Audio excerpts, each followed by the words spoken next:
अस्सलाम वालेकुम dear students, welcome to the future academy. आज हम लोग स्टार्ट करने चाह रहे हैं बायोलॉजी 10th क्लास। तो इससे पहले कि मैं लेक्चर की तरफ जाऊं, सबसे पहले आप लोगों को कंग्रेचुलेशंस कि आप लोग एक लोअर रैंक से हायर रैंक की तरफ प्रमोट हो चुके हैं। अब जो है चूँकि 9th क्लास में हम लोगों ने बायोलॉजी के तकरीबन ऑलमोस्ट 9 चैप्टर पढ़े थे, तो अब उसी की कंटिन्यूशन है। 9 से हमने चैप्टर नंबर 10 को स्टडी करना है। वैसे तो 10 क्लास का चैप्टर नंबर फर्स्ट बनता है, लेकिन अगर उसकी बुक 1 और बुक 2 को मिला के देखें, 9th की और 10th की बुक को मिला के, तो फिर यहाँ से चैप्टर नंबर हमारा 10 बन जाता है। तो इसमें हमारी जो है मेरी कोशिश ये होगी कि उर्दू मीडियम और इंग्लिश मीडियम दोनों बच्चों को कवर किया जाए, ताकि उर्दू मीडियम और इंग्लिश मीडियम, क्योंकि आप लोग क्लास में तो मौजूद नहीं है, तो मेरी जो है यही कोशिश होगी कि सब बच्चों को, चाहे वो उर्दू मीडियम है चाहे इंग्लिश मीडियम है, सबको अच्छी तरह से समझ आ जाए और किसी भी क्वेश्चन की गुंजाइश बाकी ना रहे। तो फर्स्ट ऑफ ऑल सबसे पहले स्टार्ट करने से पहले चैप्टर के नेम को देखते हैं। चैप्टर नंबर 10 है, और अगर 10 के आपकी सिंगल बुक को देखें 10th क्लास की, तो चैप्टर नंबर फर्स्ट है। तो चैप्टर नंबर फर्स्ट का जो है नाम क्या है? गैसेस एक्सचेंज, गैसों का तबादला। तो नाम से जाहिर है इसमें क्या होगा, गैसों के तबादले में। Here we all study about the gases exchange. Gases exchange किस तरह होता है, कहाँ पे होता है, इस सब को हमने क्या करना है, इस चैप्टर में स्टडी करना है। तो गैसों का तबादला एक प्रोसेस है, एक तरीकाकार है, एक प्रोसीजर है।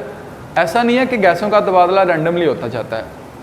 I am talking about living organisms. Living organisms की मैं बात कर रहा हूँ, जो जानदार हैं। बेजान चीज़ों में, चाहे मैं इस कमरे में लेक्चर दे रहा हूँ, यहाँ तो गैसों का तबादला होता जा रहा है, लेकिन हम बायोलॉजी को स्टडी कर रहे हैं। तो बायोलॉजी का मतलब क्या होता है? बायोलॉजी का मतलब होता है study of life, study of living things. तो जानदारों की हमने बात करनी है, तो इसी तरह हम गैसों का तबादला भी किस में देखेंगे? जानदारों में। तो इससे आपने कन्फ्यूज नहीं होना। तो गैसों का तबादला स्टूडेंट्स, गैसों का तबादला होता क्या? सबसे पहले उसकी डेफिनेशन को देखते हैं। Definition: the process in which gases are exchange from environment to body. वो तरीकाकार, वो प्रोसेस जिसमें क्या होता है, गैसेस एक्सचेंज होती हैं, गैसों का तबादला होता है फ्रॉम इन्वायरमेंट टू बॉडी, माहौल से जिस्म में, of an organism and expel out, और बाहर खारिज की जाती हैं, फिर दोबारा बाहर खारिज करते हैं। From body to environment. पहले बाहर से, माहौल से, ये कमरा है, ये माहौल है। अब माहौल से गैस ने पहले मेरे अंदर आना है। अब जब वो इस्तेमाल हो जाएगी, उसके बाद उसको हमने एक्सपेल आउट करना है, बाहर लेके जाना है। लाइक अगर मैं अपनी बात करूं, तो हम लोग क्या करते हैं, कार्बन डाइऑक्साइड को एक्सपेल आउट करते हैं, बॉडी से इन्वायरमेंट में फेंकते हैं, उसको बाहर निकालते हैं। इसी तरह अंदर कौन सी लेके जाते हैं हम लोग? हम ऑक्सीजन को अपने अंदर लेके जाते हैं, और वह कहाँ से? इन्वायरमेंट से बॉडी में। और बॉडी से जब इन्वायरमेंट में निकालेंगे तो वो कौन सी गैस होगी? Carbon dioxide. तो same as it Urdu medium के लिए भी वो अमल जिसके दौरान गैसेस या गैसें माहौल से जानदारों के जिस्म में, पहले माहौल, उसके बाद जानदारों के जिस्म में आना उसने, अब जानदारों के जिस्म से उसने दोबारा कहाँ पे चले जाना है? माहौल में। तो यूं जब ये सारा तरीकाकार, ये सारा प्रोसीजर मुकम्मल हो जाता है, तो आप कह देते हैं कि गैसेस एक्सचेंज हो गया, गैसों का तबादला हो गया, गैसों का तबादला कहलाता है। तो ये थी सिंपल सी डेफिनेशन। बुक पे बहुत सी चीज़ें, कुछ नहीं बहुत सी चीज़ें ऐसी होती हैं जो बुक पे रिटन नहीं है, तो आपने क्या करना है, इन सब को नोट्स बना लेने हैं इनके, ताकि आपके लिए आसानी रहे तैयारी में। अब उसके बाद बात की जाए, गैसों के तबादले की बात तो होगी। आगे बात करें हम अगर रेस्पिरेशन की, तो रेस्पिरेशन को आपने 9th क्लास में भी स्टडी किया होगा। रेस्पिरेशन जो है वो एक एनर्जी रिलीजिंग प्रोसेस है। कौन सा प्रोसेस है? Energy releasing. मतलब ये कि इसमें एनर्जी खारिज होती है। ये सिंपल सा एक वर्ड में आपको बता रहा हूं मैं, एनर्जी रिलीजिंग प्रोसेस रेस्पिरेशन है। अब रेस्पिरेशन की डेफिनेशन क्या है? बायोलॉजिकल कोई भी चीज़ है, हम उसको दो व्यूज़ में देखते हैं। एक तो हम उसके नाम से उसको स्टडी करने की कोशिश करते हैं, अगर हम इसमें कामयाब ना हो सकें तो फिर हम आते हैं उसकी बायोलॉजिकल डेफिनेशन की तरफ, जो बायोलॉजिस्ट करते हैं, जो इस बुक को पढ़ने वाले लोग जिन्होंने इसकी तारीफ की हुई है उसको देखते हैं। तो रेस्पिरेशन की डेफिनेशन क्या है? The process in which CH bonds, ये बहुत इंपॉर्टेंट है, CH बॉन्ड्स कार्बन हाइड्रोजन के बॉन्ड्स। पहले तो इसको समझ लेते हैं CH बॉन्ड होते क्या है। CH बॉन्ड स्टूडेंट्स, जब भी हम खुराक खाते हैं वो दो तरह की होती है। खुराक आपकी ऑर्गेनिक भी हो सकती है और इनऑर्गेनिक भी। ऑर्गेनिक होगी तो उसमें कौन सा बॉन्ड होगा? CH बॉन्ड होगा। अगर इनऑर्गेनिक होगी तो CH बॉन्ड प्रेजेंट नहीं होगा। फॉर एग्जाम्पल, अगर आप ग्लूकोज लेते हैं C6H12O6, इसमें C भी है H भी है, मतलब कि इसमें CH बॉन्ड प्रेजेंट है और ये क्या हुआ? ऑर्गेनिक। लेट्स सपोज आप पानी पीते हैं, पानी में CH बॉन्ड नजर आ रहा है कहीं पे? नहीं है, तो इसका मतलब ये क्या है? इनऑर्गेनिक है। तो ऑर्गेनिक और इनऑर्गेनिक के दरमियान जो है वो ये डिफरेंस है। तो CH बॉन्ड जो है वो सिर्फ किस में पाए जाते हैं? ऑर्गेनिक फूड में।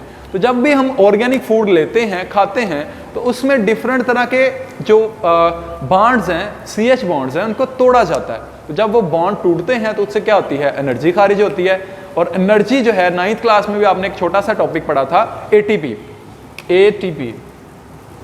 एडिनोसिन ट्राइफॉस्फेट, एनर्जी की करेंसी है, एनर्जी यूनिट है। हमारे जिस्म को जब भी एनर्जी मिलती है वो किस फॉर्म में मिलती है? ATP की फॉर्म में। एडिनोसिन, T से ट्राई, P से फॉस्फेट, तो एडिनोसिन ट्राइफॉस्फेट की सूरत में हमें क्या मिलती है? एनर्जी मिलती है। तो स्टूडेंट्स, CH बॉन्ड्स और ATP कवर हो गया। अब आते हैं रेस्पिरेशन की डेफिनेशन पे। The process in which CH bonds are break down and energy is released,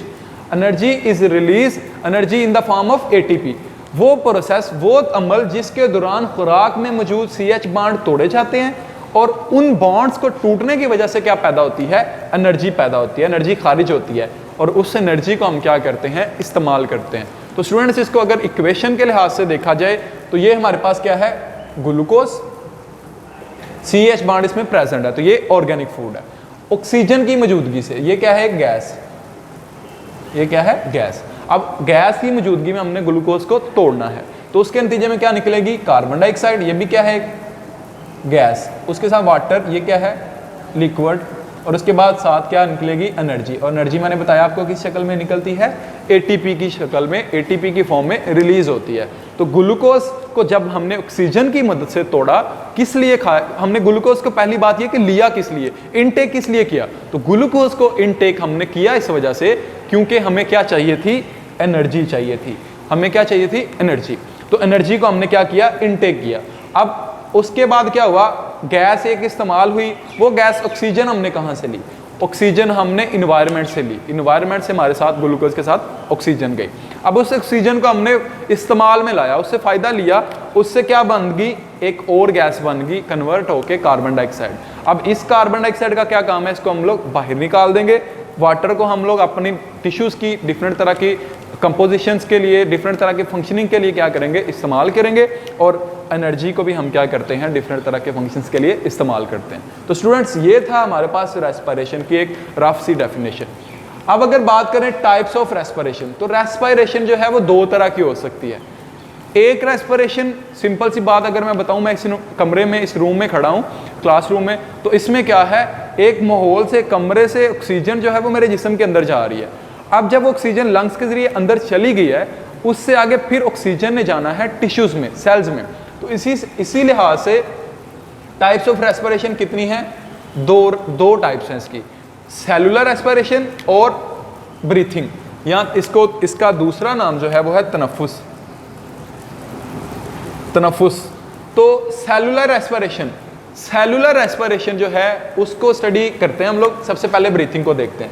तो ब्रीथिंग या सांस लेना या तनफ्फुस, ये तीनों एक ही चीज़ हैं। इसको वेंटिलेशन भी कहते हैं। क्या कहते हैं इसको? वेंटिलेशन। तो ब्रीथिंग जो है वो एक जो है प्रोसेस है जिसमें क्या होता है, हम सिर्फ क्या करते हैं, जिसम बाहर से जो है ऑक्सीजन को अंदर लेके जाते हैं, अंदर से कार्बन डाइऑक्साइड को बाहर निकाल देते हैं। सिर्फ और सिर्फ गैसों का तबादला होता है। तो इसमें सिर्फ लिखा होगा कि जो तनफ्फुस है या सांस लेना है उसमें सिर्फ फिजिकल अमाल होते हैं, फिजिकल अमाल होते हैं। अब सेलुलर रेस्पिरेशन की बात करें तो सेलुलर नाम से जाहिर है कि ये रेस्पिरेशन कहाँ पे हो रही है? सेल के अंदर हो रही है। सेल के अंदर जब रेस्पिरेशन हो रही होती है तो सेल, इसमें क्या होता है? CH बॉन्ड्स टूटते हैं। CH बॉन्ड्स को क्या किया जाता है? ब्रेक डाउन किया जाता है और उससे हमें क्या मिलती है? ATP मिलती है, एनर्जी मिलती है। तो स्टूडेंट्स अपना डिफरेंस जो है इसमें क्लियर कीजिएगा, सेलुलर रेस्पिरेशन और ब्रीथिंग, तनफुस सांस लेना और सेलुलर रेस्पिरेशन में फ़र्क क्या है। इसमें CH बांड टूटते हैं, इसमें ऐसा कोई सीन नहीं है, पहला फ़र्क ये होगा। दूसरी बात, इसमें फिजिकल अमाल है, इसमें फिजिकल भी हैं और बायोकेमिकल भी हैं। बायोकेमिकल मतलब, केमिकल का मतलब क्या होता है, जिसमें केमिकल बॉन्ड टूटते हैं, तो बायोकेमिकल अमाल भी सेलुलर रेस्पिरेशन में शामिल हैं। तो तनफुस यानी सांस लेना और सेलुलर रेस्पिरेशन एक दूसरे से बहुत डिफरेंट है। तो स्टूडेंट्स आज का ये था हमारा टॉपिक। अगर किसी भी चीज़ के बारे में आपको समझ नहीं आई तो you can ask in the comment section. Thank you very much.